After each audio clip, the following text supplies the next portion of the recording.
हाँ तो दोस्तों, आप लोगों के कॉम्पिटिटिव लेवल के एग्ज़ामों की दृष्टि से वेरी इंपॉर्टेंट क्वेश्चन बताने जा रहा हूँ। तो कृपया दोस्तों इस वीडियो को आप लोग ध्यान से देखिएगा। देखो, बौद्ध धर्म का प्रारंभ महात्मा बुद्ध ने किया था। महात्मा बुद्ध के बचपन का नाम सिद्धार्थ था। इनका जन्म 563 ईसा पूर्व में नेपाल के लुम्बिनी कपिलवस्तु में हुआ। इनके पिता शुद्धोधन क्षत्रिय शाक्य गढ़ के प्रधान थे। इनकी माता महामाया कोलीय वंश की थीं।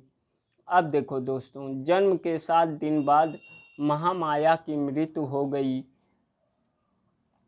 तब इनकी मौसी गौतमी ने इनका पालन पोषण किया। गौतमी इनकी सौतेली माँ भी थीं। इनका विवाह 16 वर्ष की अवस्था में यशोधरा, जिसे गोपा या बिंबा या भद्रकच्छना नामक अति सुंदर स्त्री से हुआ। इनके पुत्र का नाम राहुल था। इनके पुत्र का नाम क्या था दोस्तों? इनके पुत्र का नाम राहुल था। देखो, इनके पुत्र का नाम राहुल था। अब देखो, सिद्धार्थ को तथागत कनक मुनि, शाक्य मुनि भी कहते हैं। इन्हें एशिया का ज्योतिपुंज, लाइट ऑफ एशिया भी कहा जाता है। अब देखो दोस्तों, एक दिन इन्होंने अपने राज्य में नगर भ्रमण के दौरान वे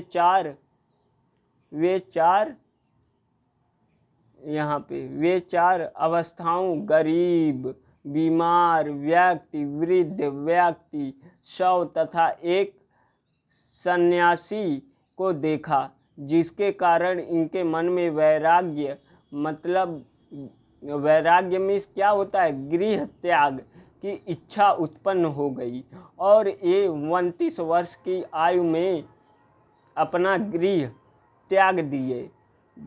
जिसे देखो यहाँ पे, जिसे बौद्ध धर्म में महाभिनिष्क्रमण कहा गया। इन्होंने अलार कलाम से सांख्य दर्शन वैशाली में तथा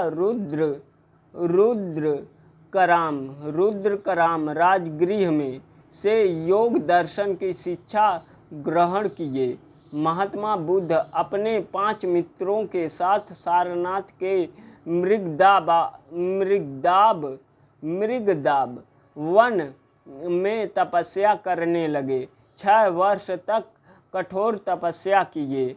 वहाँ एक कन्या ने इनसे कहा कि वीणा को इतना ना खींचो कि वह टूट जाए, और इतना कम भी ना खींचो कि वह बजे ही नहीं। इस बात को सुनकर महात्मा बुद्ध सारनाथ से गया उरुबेला चले आए और तपस्या करने लगे।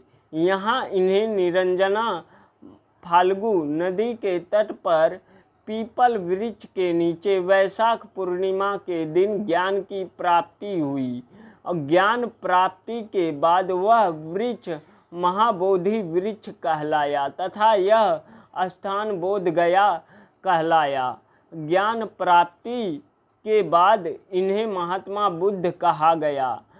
अब बुद्ध का शाब्दिक अर्थ ज्ञान संपन्न व्यक्ति होता है। इन्होंने अपना पहला उपदेश सारनाथ में अपने मित्रों को दिया। अब देखो दोस्तों, सारनाथ में अपने मित्रों को दिया। इन्होंने सर्वाधिक उपदेश कौशल देश की राजधानी श्रावस्ती में दिया, जो कि पाली भाषा में निहित है। इन्होंने श्रावस्ती में अंगुलीमाल डाकू को शिक्षा दी। अब देखो दोस्तों, यहाँ पे महात्मा बुद्ध के सबसे प्रिय शिष्य आनंद तथा उपाली थे। आनंद के कहने पर महात्मा बुद्ध ने महिलाओं को बौद्ध संघ में प्रवेश की अनुमति वैशाली में दिए, और उन्होंने कहा कि अब बौद्ध धर्म ज़्यादा दिन तक नहीं चलेगा। देखो, बौद्ध धर्म अपनाने वाली पहली महिला गौतमी और दूसरी महिला आम्रपाली थी। बौद्ध धर्म अपनाने वाला पहला पुरुष तपप्यु तथा मल्ली था। अब देखो, यहाँ पे महात्मा बुद्ध ने कहा कि मेरे उपदेशों को अंधविश्वास के रूप में मत मानो, बल्कि इसे तर्क के आधार पर अपनाओ। महात्मा बुद्ध के 4 सत्य वचन कौन कौन से हैं? देखो, संसार दुखों से भरा है, सभी के दुखों का कोई ना कोई कारण अवश्य है। तीसरा है, दुख का सबसे बड़ा कारण इच्छा है। तो दोस्तों, इच्छा पर नियंत्रण पाया जा सकता है। अब देखो, यहाँ पे कुछ इम्पॉर्टेंट बातें कही गई हैं, तो इसको पढ़ लीजिएगा ध्यान से। अब देखो दोस्तों, यहाँ पे महात्मा नहीं दिख रहा होगा तो देख लो इसे ध्यान से और पढ़ लेना, अब दिख रहा होगा दोस्तों। अब देखो, महात्मा बुद्ध ने इच्छा पर नियंत्रण पाने के लिए अष्टांगिक मार्ग, जिसे मध्य मार्ग, बीच का रास्ता कहते हैं, ये अष्टांगिक मार्ग दिया। महात्मा बुद्ध ने इच्छा पर नियंत्रण पाने के लिए अष्टांगिक मार्ग दिया और कहा कि व्यक्ति की इच्छा इतनी बड़ी नहीं होनी चाहिए कि वह पूरी नहीं हो सके, और इच्छा इतनी भी छोटी नहीं होनी चाहिए कि पूरा होने पर भी संतुष्टि ना हो। महात्मा बुद्ध ने कहा कि यदि कोई इच्छा अधूरी रहेगी तो वह पुनर्जन्म का कारण बनेगी। महात्मा बुद्ध ने कहा कि यदि कोई इच्छा, देखो, अधूरी रहेगी तो वह पुनर्जन्म का कारण बनेगी। देखो, पुनर्जन्म से छुटकारा पाने के लिए इच्छा को मारना पड़ेगा। इस क्रिया को उन्होंने मोक्ष कहा। महात्मा बुद्ध अपना उपदेश पाली भाषा में देते थे। महात्मा बुद्ध ने अपने अनुयायियों को 10 ऐसी बातें करने से मना किया था जिसे शील कहते हैं। अब देखो दोस्तों, जिसे शील कहते हैं, अब देखो दोस्तों, शील की संख्या 10 है। शील की संख्या कोई पूछे कितनी है तो 10 है। यहाँ पे 10 संख्याएं दी गई हैं और सबके नाम लिखे गए हैं, तो इसको पढ़ लीजिएगा। दोस्तों, बहुत छोटा छोटा लिखा है, महीन महीन, और मुझे देखने में थोड़ा दिक्कत होती है, तो इसे पढ़ लीजिएगा। अहिंसा, सत्य, असत्य, चोरी न करना, और अपरिग्रह मतलब किसी प्रकार की संपत्ति न रखना, इसे भी पढ़ लीजिएगा। अब यहाँ पे देखो, यही 10 शील हैं। अब देखो, मगध के राजा बिंबिसार ने बुद्ध के निवास के लिए बेलुवन नामक महाविहार बनवाया।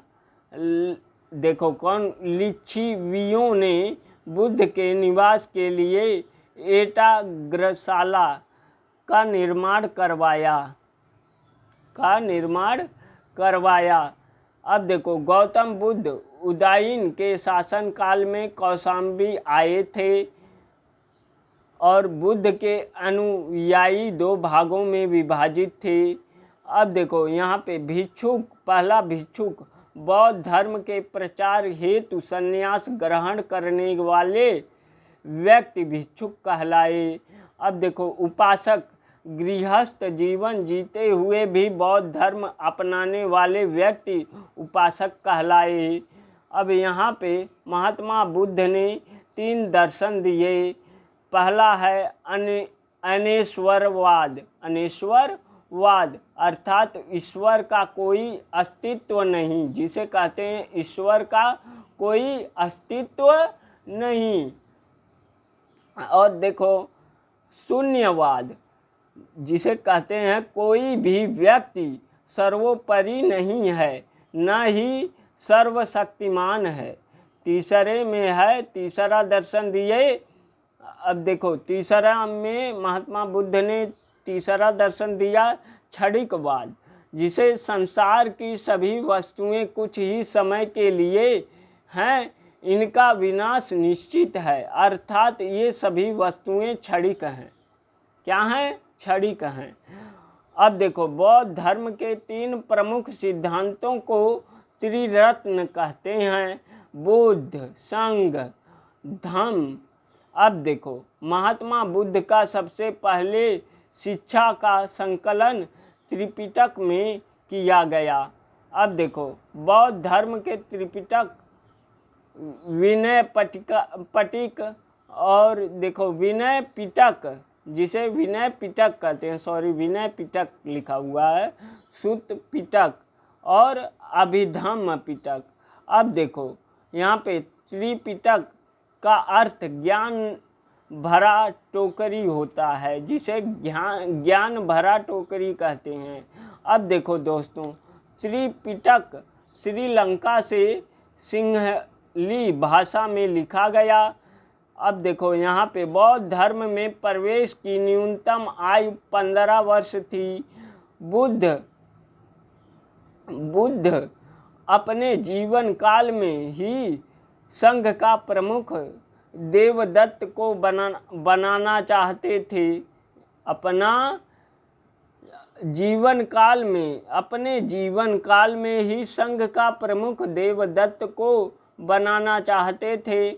महात्मा बुद्ध उपदेश देते हुए पावापुरी पहुंच गए, जहां एक जैन भिक्षु चंद्र ने इन्हें शुक्र मास में सूअर का मांस या जहरीली मशरूम खिला दिया। महात्मा बुद्ध की तबीयत बिगड़ने लगी और उन्हें डायरिया हो गया। उन्हें क्या हो गया? डायरिया, जिसे कहते हैं डायरिया हो गया। अब देखो दोस्तों यहाँ पे, अब देखो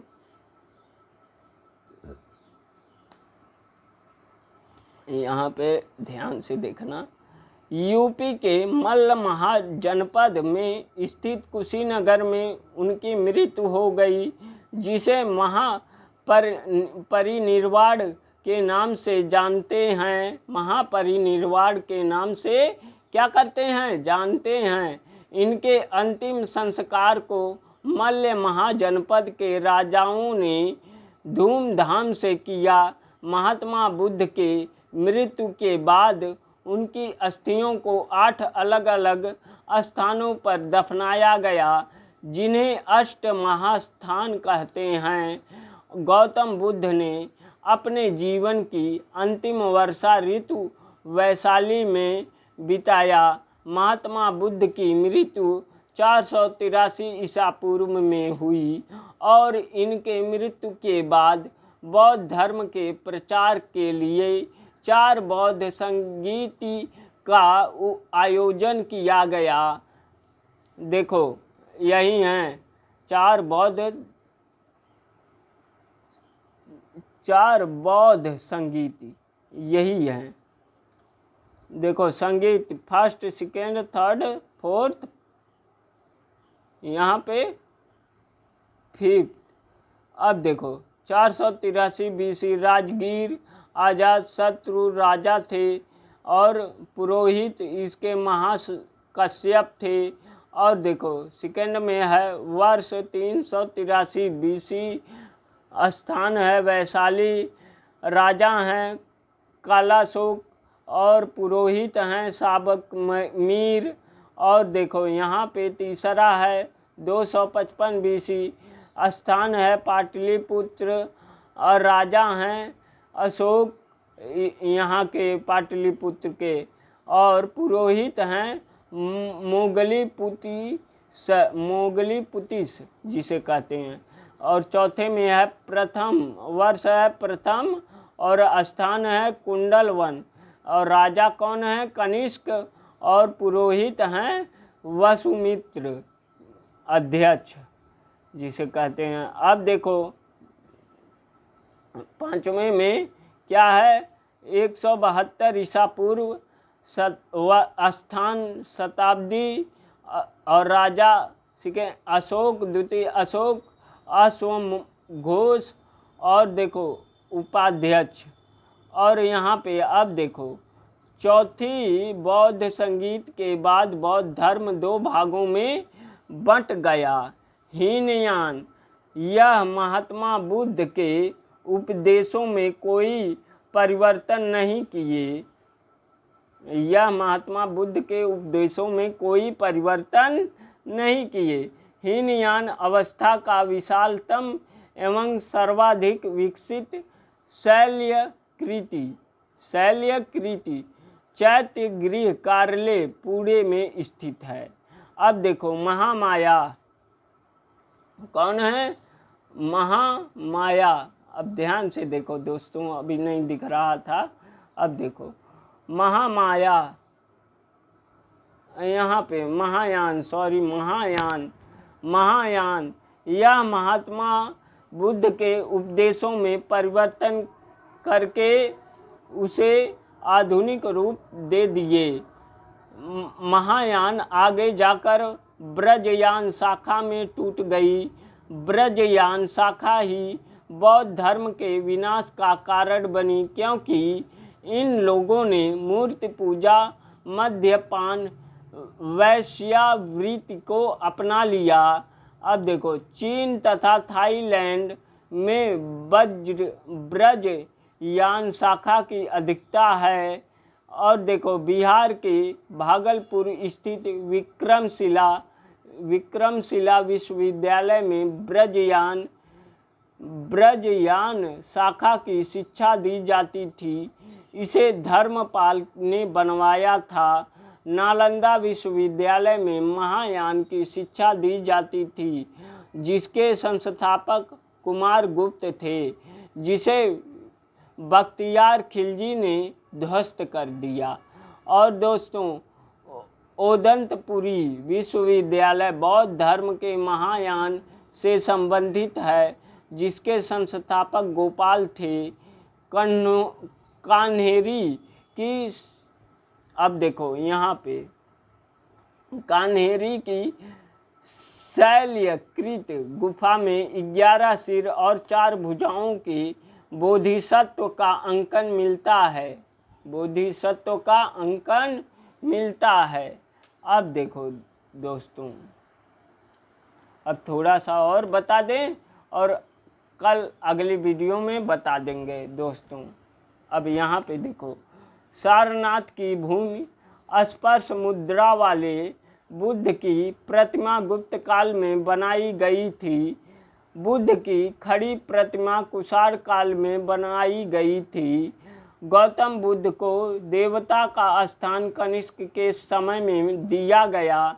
भारत में सबसे पहले जिस मानव प्रतिमा को पूजा गया वह बुद्ध की प्रतिमा थी, और इसी के साथ मूर्ति पूजा की नींव रखी गई।